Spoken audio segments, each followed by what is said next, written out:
Hey guys, welcome back. आज 25 नवंबर है और 25 नवंबर तक जितने भी इम्पॉर्टेंट करंट अफेयर्स बनते हैं हम उनको यहाँ पे डिस्कस करने वाले हैं। तो चलिए बिना देरी किए वीडियो में आगे बढ़ते हैं। पहला प्रश्न है, अभी हाल ही में केंद्र सरकार ने कितनी चीनी ऐप्स फिर से बैन कर दिए? अभी हाल ही में केंद्र सरकार ने कितने चीनी ऐप्स फिर से बैन कर दिए? ऑप्शंस दे रखे हैं 40, 43, 46 या फिर 49। तो इसका जो आंसर है वो है 43। अभी हाल ही में केंद्र सरकार ने 43 चीनी ऐप्स को फिर से बैन कर दिया है। Ministry of electronics and information technology मिट्टी ने आईटी एक्ट के सेक्शन 69A के तहत 43 चीनी ऐप्स को भारत में बैन करने का आदेश दिया।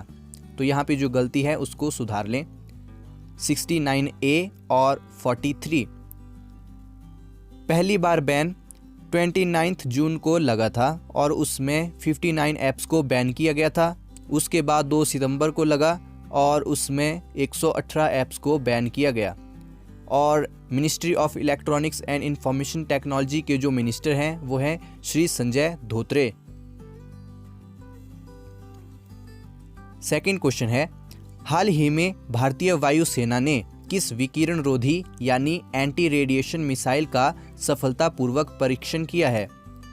हाल ही में भारतीय वायुसेना ने किस विकिरण रोधी यानी एंटी रेडिएशन मिसाइल का सफलतापूर्वक परीक्षण किया है?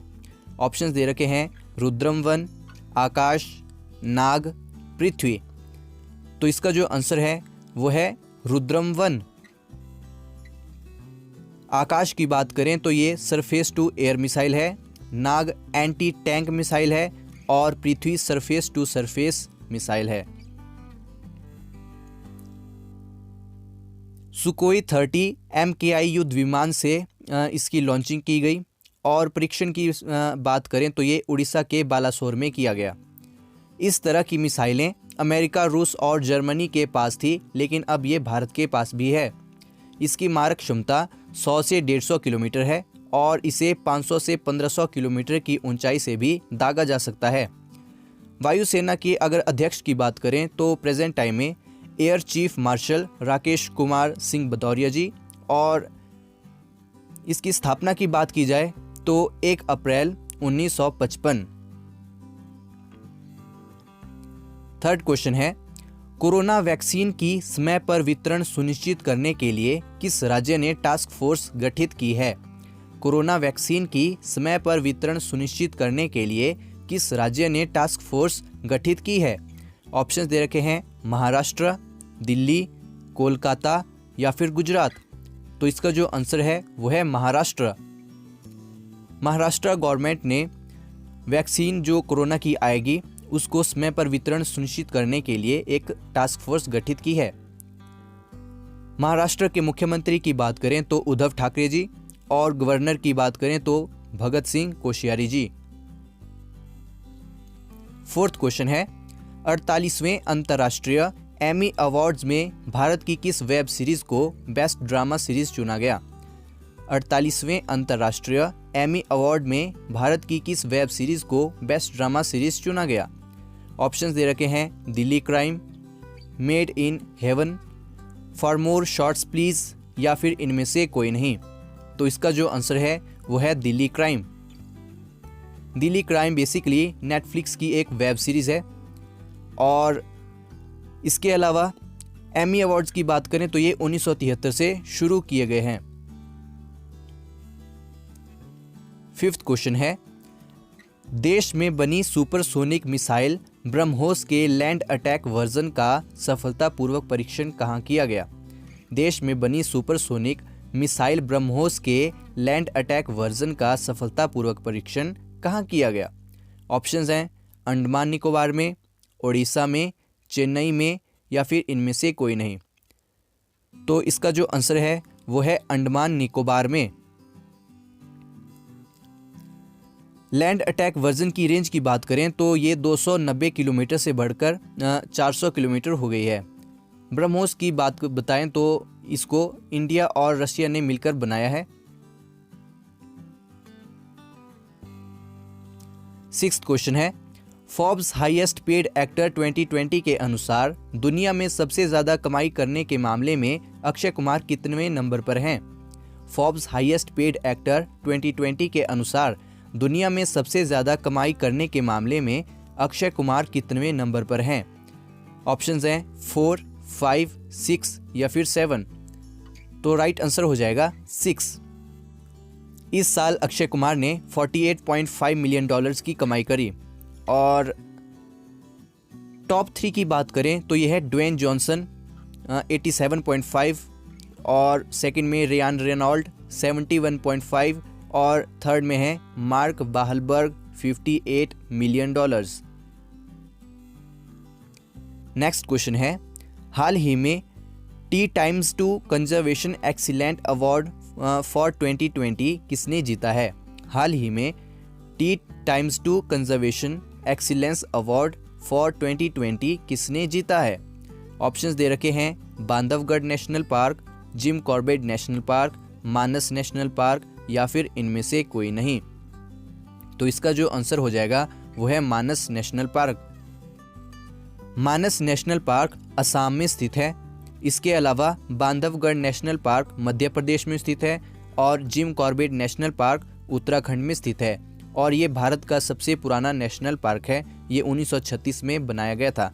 ये तीनों ही नेशनल पार्क बाघ के कंजर्वेशन के रिलेटेड हैं। इसके अलावा भारत का जो सबसे बड़ा नेशनल जो पार्क है वो है हेमिस नेशनल पार्क और ये लद्दाख में स्थित है और इसकी अगर लेंथ की बात करें, एरिया की बात करें तो वो है 3350 स्क्वायर किलोमीटर। इसके अलावा रॉयल मानस नेशनल पार्क को भी यह अवार्ड मिला है। वास्तव में जो रॉयल मानस और मानस नेशनल पार्क हैं ये ट्रांस बाउंड्री बनाते हैं। रॉयल मानस नेशनल पार्क भूटान में स्थित है और मानस नेशनल पार्क असम में स्थित है। T2 का मतलब टाइगर टाइम 2 यानी टाइगर की संख्या दोगुनी करना। WWF यानी वर्ल्ड वाइल्ड लाइफ फंड इसको प्रमोट करता है और इसकी स्थापना 1961 को हुई थी। इन्होंने ही टाइगर टाइम 2 का टारगेट दिया है। हेडक्वार्टर की बात करें तो स्विट्जरलैंड। इसके अलावा एक जो इम्पोर्टेंट डे है वो है वर्ल्ड वाइल्ड लाइफ डे और ये 3 मार्च 2021 को मनाया जाएगा। नेक्स्ट क्वेश्चन है, 15वां G20 शिखर सम्मेलन कहाँ आयोजित किया गया? 15वां G20 शिखर सम्मेलन कहाँ आयोजित किया गया? ऑप्शंस दे रखे हैं सऊदी अरब, मैक्सिको, भारत या फिर जर्मनी।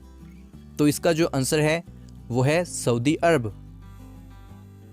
21 से 22 नवंबर को ये शिखर सम्मेलन हुआ और यहाँ के सुल्तान ने नरेंद्र मोदी जी को भी इनवाइट किया था। एक्चुअल में ये जितने भी नाम दिए हैं ये सभी G20 जो कंट्रीज़ हैं उसमें आती हैं। विषय की बात करें तो इस साल का विषय था सभी को 21वीं सदी में अवसर प्रदान करना। मुख्यालय की बात करें तो कांकुन मैक्सिको आपको याद रखना है। क्वेश्चन नंबर 9, हाल ही में सिंगापुर गणराज्य द्वारा आयोजित भारत सिंगापुर थाईलैंड के त्रिपक्षीय शांतिकालीन युद्धाभ्यास का दूसरा संस्करण कहाँ आयोजित किया गया?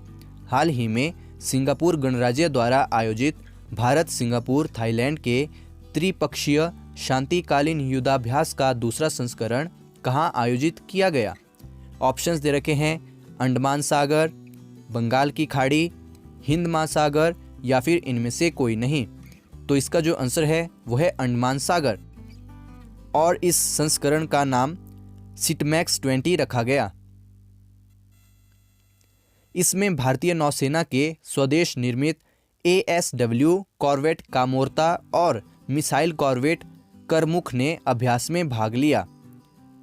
मैंने कहा दूसरा संस्करण, तो पहला संस्करण कब हुआ? तो पहला संस्करण भारतीय नौसेना ने आयोजित किया था और यह सितंबर 2019 को पोर्ट ब्लेयर के पास किया गया था। नेक्स्ट क्वेश्चन है, चेरी ब्लॉसम उत्सव कहाँ आयोजित किया जाता है? चेरी ब्लॉसम उत्सव कहाँ आयोजित किया जाता है? ऑप्शन दे रखे हैं अगरतला, इम्फाल, शिलोंग या फिर इनमें से कोई नहीं। तो इसका जो आंसर है वो है शिलोंग और ये मेघालय की राजधानी है। इसे अंतर्राष्ट्रीय चेरी ब्लॉसम महोत्सव भी कहा जाता है। मेघालय के अगर मुख्यमंत्री की बात करें तो सी संगमा और गवर्नर की बात करें तो सत्यपाल मलिक। 11वां क्वेश्चन है 80th अखिल भारतीय पीठासीन अधिकारी सम्मेलन कहाँ आयोजित किया जा रहा है? 80th अखिल भारतीय पीठासीन अधिकारी सम्मेलन कहाँ आयोजित किया जा रहा है?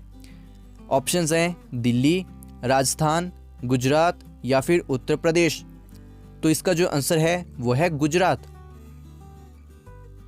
इसको 25 नवंबर यानी आज के ही दिन शुरू किया जाएगा और ये 2 दिन का होगा। इसका उद्घाटन राष्ट्रपति रामनाथ कोविंद करेंगे। इसका जो विषय है वो है विधायिका, कार्यपालिका और न्यायपालिका का सद्भावपूर्ण समन्वय, जीवंत लोकतंत्र की कुंजी। विधायिका, कार्यपालिका और न्यायपालिका का सद्भावपूर्ण समन्वय, जीवंत लोकतंत्र की कुंजी। वीडियो का अंतिम प्रश्न है भारत का पहला मॉस गार्डन किस राज्य में खोला गया है? भारत का पहला मॉस गार्डन किस राज्य में खोला गया है? ऑप्शन दे रखे हैं हिमाचल प्रदेश, उत्तराखंड, उत्तर प्रदेश या फिर बिहार।